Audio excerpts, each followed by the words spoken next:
नमस्कार, बुलेटिन में आपका स्वागत है। आपके साथ मैं हूं जीनत सिद्दीकी। शुरुआत करते हैं खबरों की। खटीमा में गर्लफ्रेंड को लेकर दो गुटों में जबरदस्त संघर्ष हो गया है और इसमें गोली भी चल गई है। एक पक्ष के 3 लोग घायल हुए हैं जिन्हें अस्पताल में भर्ती कराया गया है। पूरी घटना का वीडियो सोशल मीडिया पर वायरल हो रहा है। घटना पहेनिया इलाके की है। बताया जा रहा है कि लड़की से दोस्ती को लेकर यह विवाद हुआ और फिर एक पक्ष ने लाठी डंडों से पिटाई की, फिर गोली भी चला दी। इस दौरान पुलिस भी आ जाती है और कार्रवाई की बात कह रही है।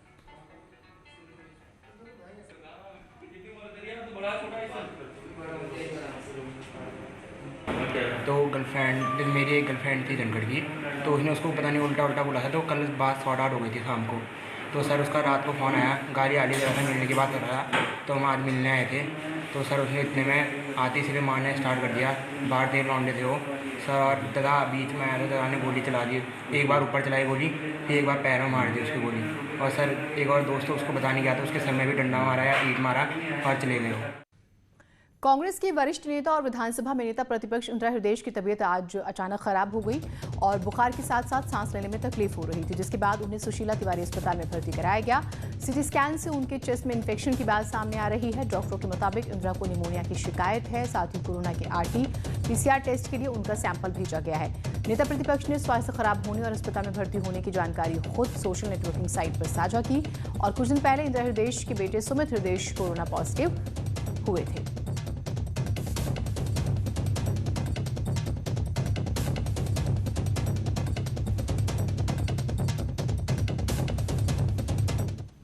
कोरोना के केस भले ही बढ़ रहे हों, लेकिन राज्य में अब लॉकडाउन नहीं होगा। मुख्यमंत्री त्रिवेंद्र सिंह रावत ने कहा है कि राज्य में अब लॉकडाउन नहीं होगा। सीएम ने कहा है कि लॉकडाउन के मामले में राज्य सरकार केंद्र सरकार की गाइडलाइन के अनुसार ही काम करती है। लॉकडाउन की कोई योजना सरकार की नहीं है।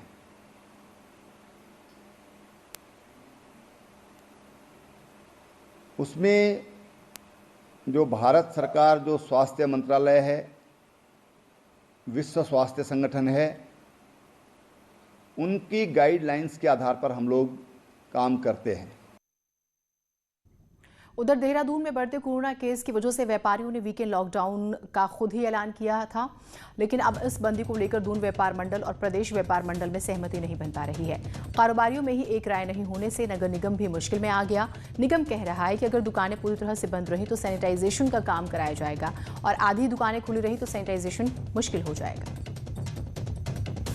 स्वेच्छा से अपने आप शॉप्स को बंद करता है तो हमारे लिए एक अवसर होगा कि हम पूरे इलाके को सैनिटाइज करें, और यदि वो नहीं बंद होता है तो हमारे लिए व्यापक पैमाने पर ये कर पाना संभव नहीं होगा।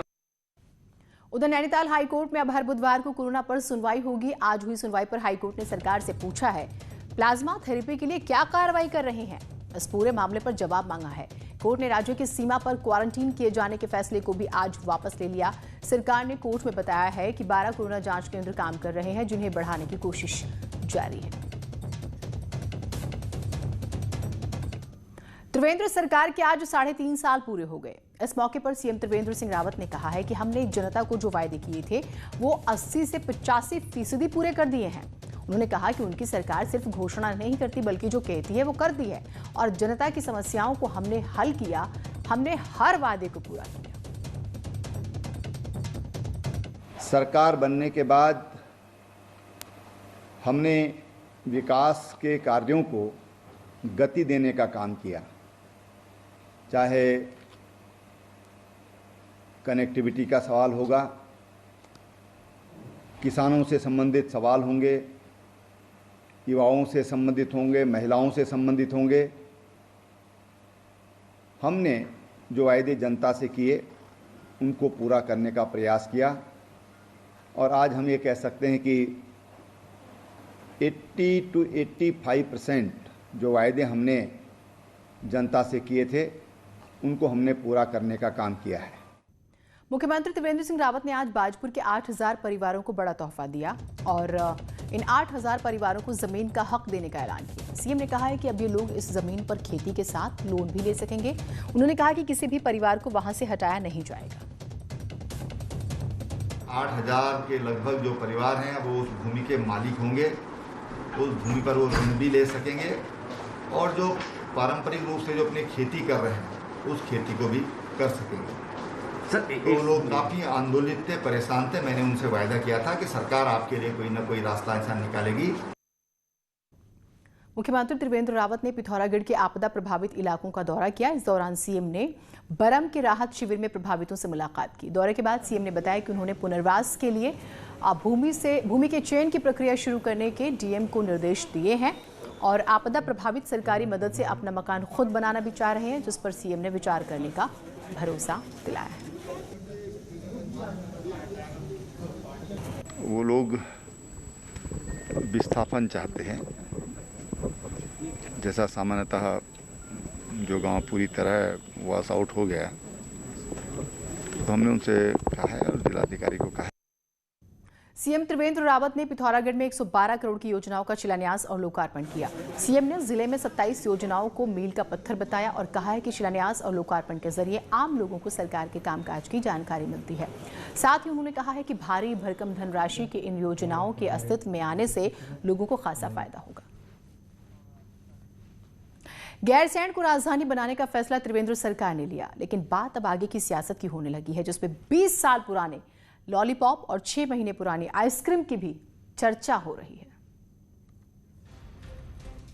इसी साल मार्च में गैरसैंण में सत्र के दौरान मुख्यमंत्री ने एक घोषणा करके सबको हैरान कर दिया था और अब मुख्यमंत्री गैरसैंण को ग्रीष्मकालीन राजधानी बनाने को सबसे बड़ा फैसला बता रहे हैं।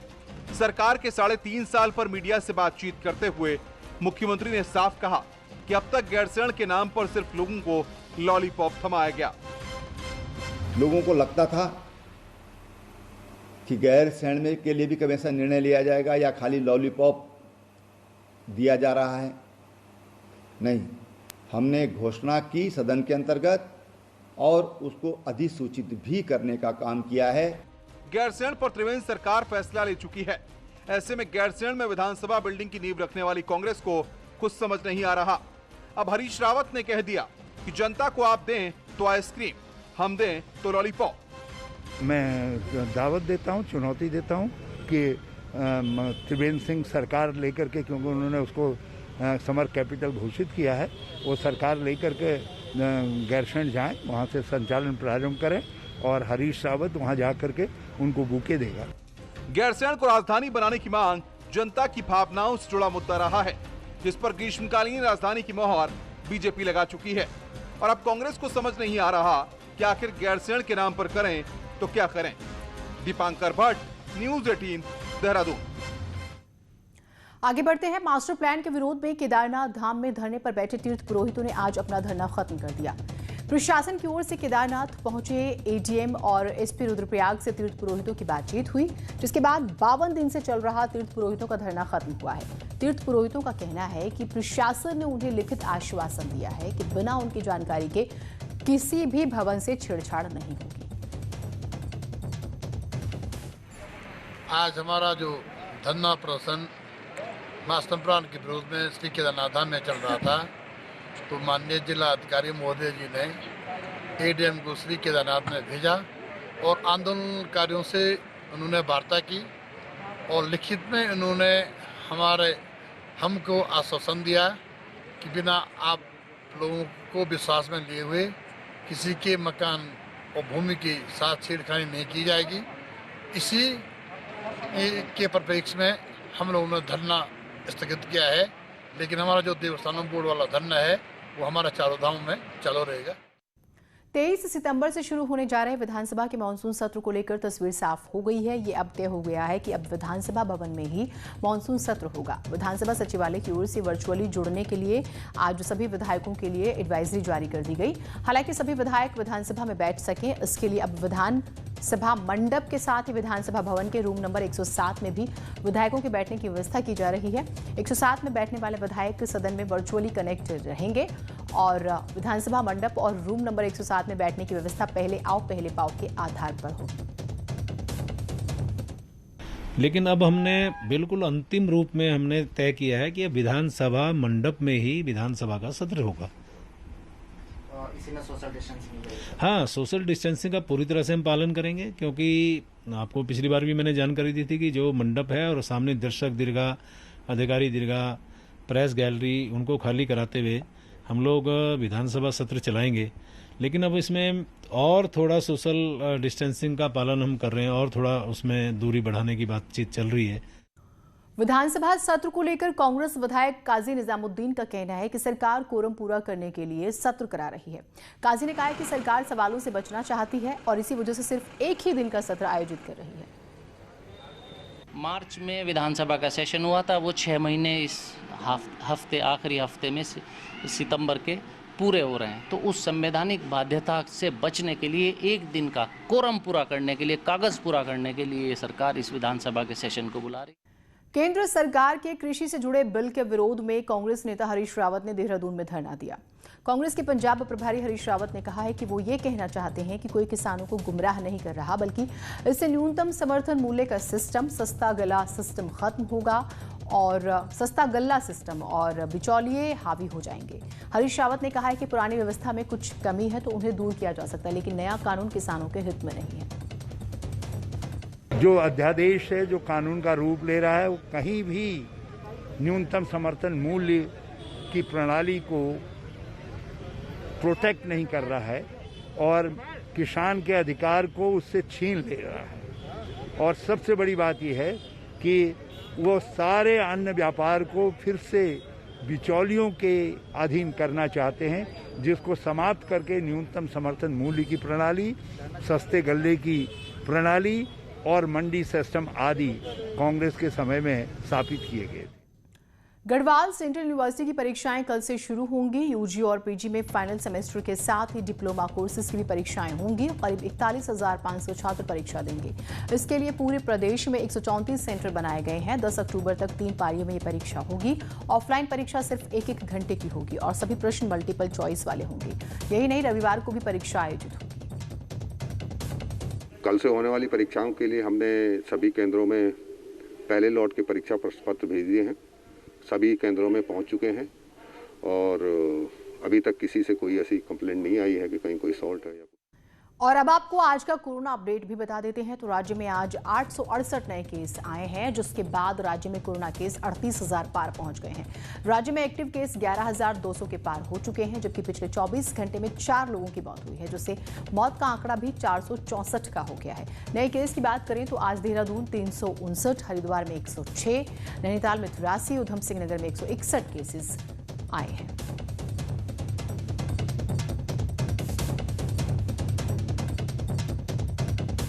खबरें और रहेंगी, एक छोटे से ब्रेक के लिए रुक रहे हैं, कहीं मत जाइएगा।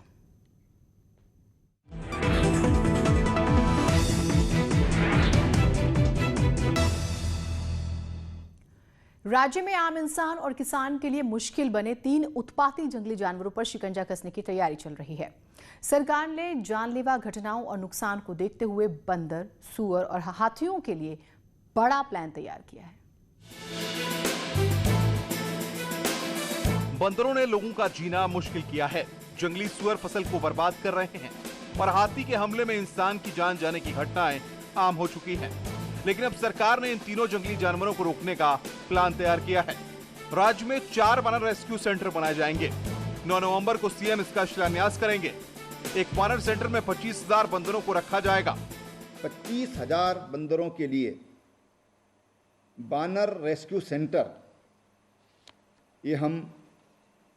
ये 4 सेंटर होंगे जो हम बनाएंगे। और मैंने विभाग को कह दिया कि 9 नवंबर को मैं इसका शिलान्यास करूंगा राज्य स्थापना दिवस के अवसर पर। टारगेटेड काम दिया गया है। इंसान की जान और किसानों के लिए खतरा बने हाथी और सुअर को भी रोकने का प्लान बनाया गया है। जंगली सुअर को रोकने के लिए 125 किलोमीटर दीवार और 50 किलोमीटर की सोलर फेंसिंग लगाई जाएगी, जबकि हाथियों को रोकने के लिए 13 किलोमीटर की दीवार बनाई जाएगी और 250 किलोमीटर की खाई खोदी जाएगी। पहाड़ से मैदान तक प्रदेश की जनता हाथी, बंदर और सुअर से परेशान है। ऐसे में अगर सरकार के प्लान पर सही तरह से काम हुआ तो लाखों लोगों को बड़ी राहत मिल सकती है और कई लोगों की जान भी बच सकती है। दीपांकर भट्ट, न्यूज़ 18, देहरादून। और टिहरी झील को पर्यटन के क्षेत्र में अंतर्राष्ट्रीय पहचान दिलाने के लिए केंद्र सरकार के मेगा प्रोजेक्ट के तहत कसरत शुरू हो गई है और इसी के लिए मुंबई की कंपनी द्वारा झील और आसपास के क्षेत्रों का निरीक्षण किया गया। केंद्र सरकार की ओर से 1200 करोड़ रुपए टिहरी झील के मेगा प्रोजेक्ट के लिए स्वीकृत किए गए, जिससे झील के आसपास home stay, restaurants, rural village development किया जा सके। क्रिशिल नाम की एक कंसल्टेंसी से जो बॉम्बे दिल्ली स्टेब्लिश है, उसको यहाँ की फिजिबिलिटी रिपोर्ट तैयार करने के लिए उसको अपॉइंट किया गया है।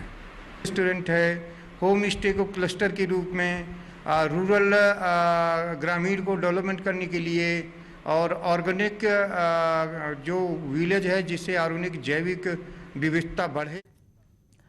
और उत्तराखंड की खबरों में मेरे साथ इतना ही। एक छोटा सा ब्रेक के बाद देखिएगा महाबहस अजय के साथ।